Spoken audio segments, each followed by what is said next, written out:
আমি মোহাম্মদ তারিকুল ইসলাম। আমার গ্রামের বাড়ি কুমিল্লা জেলার মুরাদনগর উপজেলার পীর কাশিমপুর গ্রাম। ছোটোবেলায় বড় হয়েছি এই ক্যান্টনমেন্টগুলোতে। আমার বাবা একজন সাবেক সেনা কর্মকর্তা।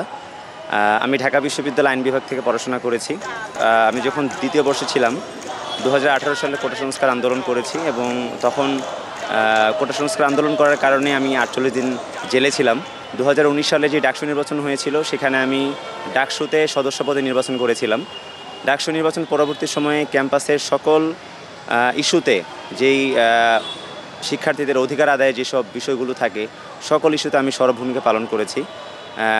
ডাকসু নির্বাচন পরবর্তী সময়ে অধিভুক্তি বাতিল আন্দোলন, আবরার ফাহাদের হত্যার বিচার, NRCCA বিরোধী আন্দোলন, দিল্লির গণহত্যা বিরোধী আন্দোলন এবং করোনাকালীন সময় শিক্ষার্থীদের পাশে থাকার বিষয়ে যা কিছু করা লাগে, মোদি বিরোধী আন্দোলন থেকে শুরু করে আবরার ফাহাদের স্মরণ সভার যে বিষয়গুলো থাকে সবগুলোতেই আমি জড়িত ছিলাম। এখন বর্তমানে আমি রাজনৈতিকভাবে কোনো সংগঠনের সাথে জড়িত নই। স্যান্ডেলিনা সো, রূপচর্চায় আভিজাত্য।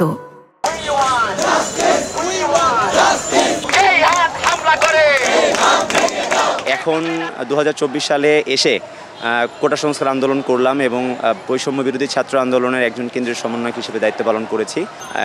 বর্তমানে আমার লক্ষ্য এবং উদ্দেশ্য হচ্ছে বাংলাদেশের মানুষের সেবা করা।